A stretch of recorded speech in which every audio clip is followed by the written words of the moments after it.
আসসালামু আলাইকুম প্রিয় দর্শক, আপনাদের সকলকে আমন্ত্রণ জানাচ্ছি অন্য মঞ্চের আলাপচারিতায়।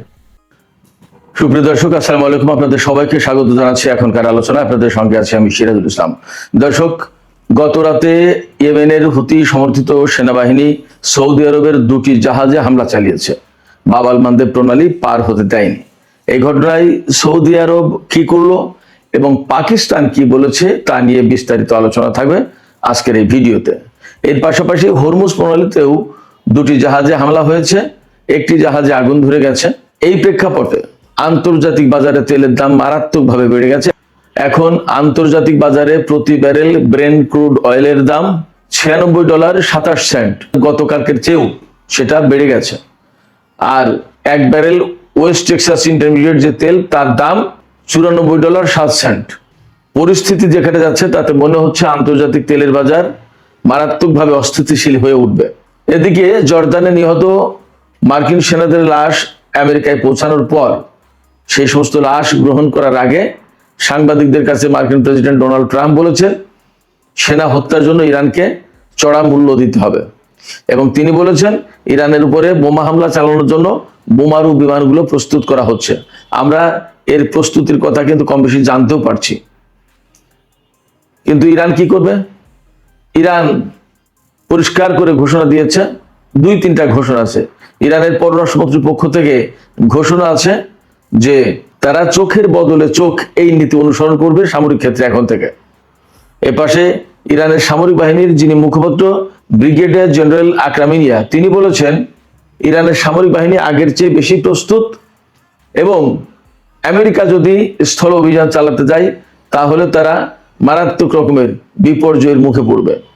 এদিকে মার্কিন পররাষ্ট্রমন্ত্রী মার্কো রুবিও বলেছেন ইরান চুক্তির জন্য মরিয়া হয়ে উঠেছে। তবে একই জায়গায় তিনি বলেন যে পরিস্থিতি দেখে মনে হচ্ছে ইরান চুক্তি করতে চায় না, এই জন্য তাদেরকে মূল্য দিতে হবে। একবার বললেন ইরান চুক্তির জন্য মরিয়া হয়ে উঠেছে, আবার তিনি বলছেন যে চুক্তি চায় না, এর জন্য মূল্য দিতে হবে। আসলে বাস্তবতা কি? অন্যদিকে গতকাল জর্দানের প্রিন্স হাসান এবং প্রিন্স ফয়সাল বিমান ঘাঁটিতে ইরান হামলা চালিয়েছিল। এই হামলায় 8টি মার্কিন MQ-9 রিপার ড্রোন, একদম ব্র্যান্ড নিউ রিপার ড্রোন ধ্বংস হয়েছে এবং 2টি ক্ষতিগ্রস্ত হয়েছে।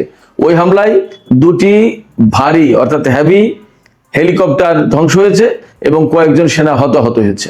এপাশে সামাজিক মাধ্যমে আরেকটি খবর ছড়িয়েছে গত রাতে দেখলাম, কাতারের আল উদেইদ বিমান ঘাঁটি থেকে আমেরিকা তাদের সমস্ত বিমান এবং সেনা সরিয়ে নিয়েছে, একদম খালি। এর কারণ কি? সুপ্রিয় দর্শক, এই সমস্ত বিষয় নিয়েই আমরা এখন বিস্তারিত আলোচনা করব। আশা করি ভিডিও ভালো লাগবে আর আপনারা শেষ পর্যন্ত সঙ্গেই থাকবেন। ভিডিও যদি ভালো লাগে লাইক কমেন্ট শেয়ার করবেন এবং চ্যানেলটি সাবস্ক্রাইব করে সাথেই থাকবেন।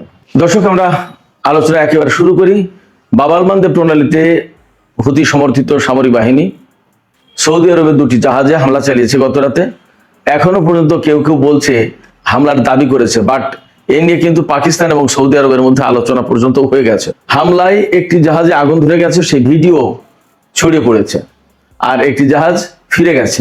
তার মানে ইয়েমেন একদম কার্যকরভাবে তারা যে কথা বলেছিল ঠিক সেইভাবেই বাব আল মানদেব প্রণালীতে সৌদি আরবের বিরুদ্ধে অবরোধ বাস্তবায়ন করা শুরু করেছে। ইয়েমেনের পক্ষ থেকে বলা হচ্ছে যে সৌদি আরব গত 11-12 বছর ধরে যে অবরোধ দিয়ে রেখেছে ইয়েমেনের বিশেষ করে সানা ভিত্তিক যে সরকার, তাদের বিরুদ্ধে আকাশপথে, নৌপথে এবং স্থলপথে, তার জবাবে এই হুতি সমর্থিত সরকার সৌদি আরবের বিরুদ্ধে এই ব্যবস্থা নিল। সেক্ষেত্রে এখন হয় ইয়েমেনের সাথে হুতিদের সাথে যুদ্ধ করতে হবে সৌদি আরবকে, অথবা একটা মীমাংসায় আসতে হবে। এই প্রেক্ষাপটে অর্থাৎ এই যে সৌদি জাহাজের উপর হামলা চালালো, সেখানে পাকিস্তানের প্রধানমন্ত্রী শেহবাজ শরীফ সৌদি যুবরাজ মোহাম্মদ বিন সালমানের সাথে টেলিফোনে কথা বলেছেন। গতকাল পাকিস্তান যে বিবৃতি দিয়েছিল তাতে পাকিস্তানের এই যুদ্ধ সংঘাতে জড়িয়ে পড়ার একটা সমূহ আশঙ্কা তৈরি হয়েছিল। সেই জায়গা থেকে আশঙ্কা করছিলাম যে এই বাব আল মানদেব প্রণালীকে কেন্দ্র করে পাকিস্তানও কি যুদ্ধে জড়িয়ে যায় কিনা। কিন্তু এখন পাকিস্তান সরকারের পক্ষ থেকে বিশেষ করে প্রধানমন্ত্রী শেহবাজ শরীফ সৌদি আরবের সাথে টেলিফোনে কথা বলেছেন এবং সেই আলাপে মোটামুটি বোঝা যাচ্ছে যে এখনই পাকিস্তান জড়িয়ে যাচ্ছে না বা যায়নি। শেহবাজ শরীফ বলেছেন যে হুতিরা যে কাজ করেছে, অর্থাৎ ইয়েমেনের হুতি সমর্থিত সামরিক বাহিনী যেটা করেছে সেটা নিন্দারযোগ্য, গ্রহণযোগ্য না। এটা আন্তর্জাতিক আইনের লঙ্ঘন এবং পাকিস্তান সৌদি আরবের পাশে আছে। অনেকটা সান্ত্বনামূলক কথা। 2025 সালের সেপ্টেম্বর মাসে পাকিস্তান এবং সৌদি আরবের মধ্যে যে নিরাপত্তা বা প্রতিরক্ষা চুক্তি সই হয়েছিল, যে চুক্তির কারণে পাকিস্তান সৌদি আরবের পক্ষে যুদ্ধ করতে বাধ্য, সেই চুক্তির অনুসারে পাকিস্তান কিন্তু এখনই জড়িয়ে গেল না, বা সেই রকম কোনো আলামত আপাতত দেখা যাচ্ছে না। দেখা যাক আসলে পরিস্থিতি কোথায় যায়। তবে পাকিস্তান যদি এই মুহূর্তে যুদ্ধে জড়িয়ে যায় তাহলে পরিস্থিতি অনেক বেশি ভয়ঙ্কর হয়ে উঠবে, মধ্যপ্রাচ্যের পরিস্থিতি অনেক বেশি নাজুক হবে এবং পাকিস্তানের নিজের অবস্থান মারাত্মকভাবে ক্ষুণ্ণ হবে। তার প্রতিদ্বন্দ্বী যে ভারত, ইসরায়েল, তারা কিন্তু সুযোগ নেবে। এই বিষয়গুলো পাকিস্তানকে নিশ্চয়ই মাথায় রাখতে হচ্ছে। দেখা যাক আসলে পরিস্থিতি কোন দিকে যায়। এদিকে আমি এখানেই বলে রাখি, তেল এবং তেলবাহী জাহাজের যখন প্রশ্ন আসলো, সেখানে আরো কয়েকটা খবর আছে, আমি সেই খবরগুলো এখানেই দিয়ে দিই। গতকাল বাব আল মানদেব প্রণালীতে এই হামলার পর হরমুজ প্রণালীতেও কিন্তু দুটো জাহাজে হামলা হয়েছে, একটি জাহাজে আগুন ধরে যায়। ইরানের পক্ষ থেকে পরিষ্কার করে বলা হয়েছে, যতক্ষণ পর্যন্ত না আন্তর্জাতিক জাহাজগুলো, আন্তর্জাতিক কোম্পানিগুলো বা জাহাজ কোম্পানিগুলো ইরানের নির্দেশিত পথে চলাচল করবে, ততক্ষণ পর্যন্ত এরকম হামলা চলতে থাকবে। আমেরিকার নিরাপত্তায় যেন কোনো জাহাজ চলাচল না করে। ইরান বলছে, নিরাপত্তা আমরাই দেব এবং আমাদের নির্দেশিত পথেই চলতে হবে, তাছাড়া কোনো জাহাজ নিরাপদ থাকবে না। যখন এইরকম পরিস্থিতি, তখন কিন্তু আন্তর্জাতিক বাজারে তেলের দাম আজ বৃহস্পতিবার 23 জুলাই আরো অনেক বেড়ে গেছে। প্রতি ব্যারেল ব্রেন্ট ক্রুড অয়েলের দাম $96.27। আর আগেই বলেছি, ওয়েস্ট টেক্সাস ইন্টারমিডিয়েট, যেটা আমেরিকান অয়েল, তার দাম হচ্ছে $94.07। তারপরে এটাই হচ্ছে তেলের বাজারে সবচেয়ে বেশি দাম। তো হরমুজ প্রণালী এবং বাব আল মানদেব প্রণালীর যে পরিস্থিতি, তাতে আন্তর্জাতিক বাজারে তেলের দাম বেড়ে গেছে এবং আরো অনেক বেশি তেলের দাম বেড়ে যাওয়ার আশঙ্কা রয়েছে। গ্যাসের দামও তাই। এবং এর প্রেক্ষাপটে আন্তর্জাতিক অর্থনীতি মারাত্মকভাবে অস্থিতিশীল হয়ে উঠবে। এখনই যদি এই বিষয়ে আন্তর্জাতিক অঙ্গন থেকে কূটনৈতিক উদ্যোগ না নেওয়া হয়, তাহলে আমাদের বাংলাদেশের মতো ছোট ছোট যে সমস্ত দেশ বা ছোট অর্থনীতির দেশ যেগুলো আছে, তারা সবচেয়ে বেশি ক্ষতির মুখে পড়বে। এখনই এই ব্যাপারে আমি এই ভিডিওর মাধ্যমে বাংলাদেশ সরকারের প্রতিও একান্তই অনুরোধ জানাবো, আহ্বান জানাবো, যদি বাংলাদেশ সরকারের পক্ষ থেকে সম্ভব হয় তাহলে এখনই উদ্যোগ নেওয়া উচিত, যাতে এই সংকটের দ্রুত সমাধান করা যায়। বিশেষ করে সৌদি আরবের সাথে, পাকিস্তানের সাথে এবং ইয়েমেনের সাথে, ইরানের সাথে, চীনের সাথে, তুরস্কের সাথে, এই সমস্ত দেশগুলোর সাথে আলাপ আলোচনা করে এই সংকট দ্রুত নিরসন করা দরকার। এদিকে গত 11 মার্চ হরমুজ প্রণালীতে ইরানের হামলার শিকার হয়েছিল থাইল্যান্ডের একটি জাহাজ মায়ুরি নারী। এই জাহাজে 3 জন নাবিক নিহত হয়েছিল এবং 3 জন নাবিক বেঁচে যায়। সেই নাবিকেরা আজকে ওই জাহাজ কোম্পানির মালিকের বিরুদ্ধে মামলা করেছে। তারা বলেছে যে ইরানের হুঁশিয়ারি অমান্য করে আমাদেরকে এই জাহাজ চালানোর নির্দেশ দিয়েছিল মালিক পক্ষ। মালিকের এই অমান্য করার কারণে 3 জন নাবিক নিহত হয়েছে এবং আমরা সেখান থেকে কোনো রকম বেঁচে ফিরেছি। এই যে সংকট, এই যে ক্ষয়ক্ষতি, জীবনের ঝুঁকি বা ক্ষতি হলো এবং তাদের চাকরিও চলে গেছে সম্ভবত, এই ক্ষতিপূরণ বাবদ মালিককে ব্যবস্থা নিতে হবে, এই জন্য সেই জাহাজের মালিকের বিরুদ্ধে মামলা করেছে। সুপ্রিয় দর্শক, এবার আমরা মধ্যপ্রাচ্যের, বিশেষ করে ইরান, সৌদি আরব, আমেরিকা, এখানকার কি পরিস্থিতি, সেই বিষয়গুলো নিয়ে একে একে আলোচনা করি। আমেরিকান টাইম গতকাল বুধবার এবং বাংলাদেশ টাইম আজ বৃহস্পতিবার মার্কিন প্রতিনিধি পরিষদে সামরিক বাজেট পাশ হয়েছে $1.5 ট্রিলিয়ন। গত বছর এই সামরিক বাজেট ছিল $900 বিলিয়ন, আর সেখানে $1.5 ট্রিলিয়ন মানে $600 বিলিয়ন বাড়ানো হলো। তার মানে দাঁড়াচ্ছে আমেরিকা এই বছরে ব্যাপকভাবে যুদ্ধ বিগ্রহে জড়িত হবে এবং প্রচুর পরিমাণে অস্ত্র এবং সামরিক প্রতিরক্ষা সরঞ্জাম তৈরি করবে, মোটামুটি তাতে বোঝা যাচ্ছে। যার কারণে এত বিরাট ব্যাপক বাজেট, $1.5 ট্রিলিয়ন মানে কল্পনার বাইরে। বিশ্বের সামরিক ইতিহাসে এটিই প্রথম এত বড় বাজেট আমেরিকা দিল। এই বাজেট পাশের ব্যাপারে অবশ্যই ডেমোক্র্যাটরা চরমভাবে বিরোধিতা করেছে। এমনকি রিপাবলিকান দলের 7 জন, ডোনাল্ড ট্রাম্পের যে রিপাবলিকান দল, তার 7 জন সদস্য এই বিলের বিরোধিতা করেছে, এই বাজেটের। তো 216 ভোট পড়েছে বাজেটের পক্ষে, $1.5 ট্রিলিয়ন বাজেটের পক্ষে, আর 212 ভোট পড়েছে বিপক্ষে। ডেমোক্র্যাট দল থেকে 6 জন বিলের পক্ষে ভোট দিয়েছে আর রিপাবলিকান দলের 7 জন বিলের বিরুদ্ধে ভোট দিয়েছে। তার মানে খুব ন্যারো ভোটে, অর্থাৎ 16 আর 12, 216, 212, 4 ভোটের ব্যবধানে এই বাজেট পাশ হয়েছে। কিন্তু অনেক প্রতিনিধি পরিষদের সদস্য তারা আশা করছেন যে এই বাজেট সিনেটে গিয়ে আটকে যাবে, এত বড় বিশাল বাজেট পাশ হবে না। আমরা বুঝতেই পারছি এত বড় বিশাল বাজেট করার মানেই হচ্ছে আমেরিকা আরো বেশি অ্যাগ্রেসিভ হবে ইরান মধ্যপ্রাচ্যে মারাত্মক রকমের যুদ্ধ করবে এবং এর জন্য তাদের প্রয়োজনীয় সামরিক অস্ত্র রসদ সরঞ্জাম এগুলো তৈরি করবে। আমেরিকা এত বিরাট বাজেট করতে কেন বাধ্য হচ্ছে বলতে কেন করছে, সেটা এই কারণে যে ইরানের সাথে যুদ্ধ করতে এসে দেখে যে মহাবিপদে পড়ে গেছে। এবং ডোনাল্ড ট্রাম্প কিন্তু কয়েকদিন আগে বলেছেন যে আমরা বিশ্বের একটি অন্যতম শক্তিশালী দেশের বিরুদ্ধে যুদ্ধ করছি। তো এই যুদ্ধ করতে এসে প্রতিদিন লাশ যাচ্ছে, আহত হচ্ছে, মার্কিন সেনারা প্রচুর পরিমাণে বিমান, ড্রোন, রাডার এই সমস্ত ধ্বংস হচ্ছে, ঘাঁটি ধ্বংস হচ্ছে। এগুলো ঠিকঠাক করতে হবে। মধ্যপ্রাচ্যে যদি ধরে রাখতে হয় তাদের অবস্থান, তাহলে ইরানের বিরুদ্ধে যুদ্ধে তাদেরকে জিততে হবে। এবং সেই জন্য মার্কিন প্রেসিডেন্ট ডোনাল্ড ট্রাম্প গতকাল বুধবার হুঁশিয়ারি উচ্চারণ করেছেন যে এই যে সেনা নিহত হলো, এই সেনা হত্যার জন্য ইরানকে চরম মূল্য দিতে হবে এবং তিনি নতুন করে ইরানের বিরুদ্ধে হামলা চালাবেন। এই জন্য বোমারু বিমান প্রস্তুত হচ্ছে বলে ঘোষণা করেছে। ইরানও এ ব্যাপারে প্রস্তুত এবং ইরানের পক্ষ থেকে পরিষ্কার করে বলা হয়েছে।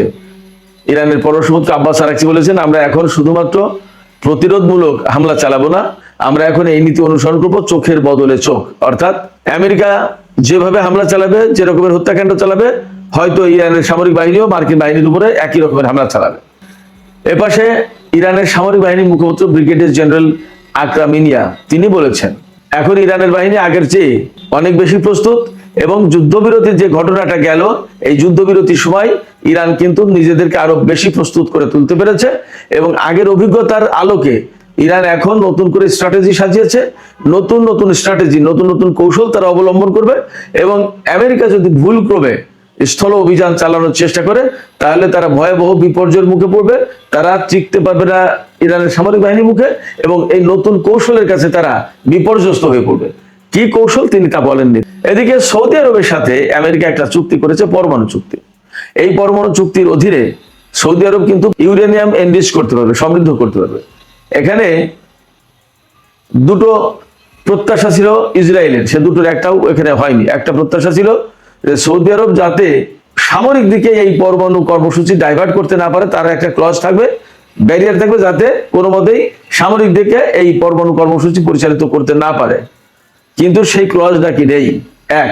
আর দুই হচ্ছে ইসরায়েলের প্রত্যাশা ছিল এই চুক্তির বিনিময়ে ডোনাল্ড ট্রাম্প সৌদি আরবকে চাপ দেবে যে ইসরায়েলের সাথে সম্পর্ক স্বাভাবিক করার চুক্তি করতে হবে। কিন্তু এই চুক্তিতে এইরকম কোনো শর্ত, এরকম কোনো ক্লজ নেই। তাহলে ইসরায়েলের আশা আপাতত ভঙ্গ হলো। কিন্তু আমার বিশ্লেষণ ভিন্ন জায়গায়, সেটা হচ্ছে পরমাণু কর্মসূচি যখন ইরান পরিচালনা করে তখন সেটা নিষিদ্ধ হয়ে যায়, সেটা হারাম হয়। আর সৌদি আরবকে যখন পরমাণু কর্মসূচি পরিচালনা করার অধিকার দেওয়া হয় এবং ইউরেনিয়াম এনরিচ করা, সমৃদ্ধ করার সুযোগ দেওয়া হয় এবং সেখানে কোনো ক্লজ নেই, সেটা হালাল হয় কি করে?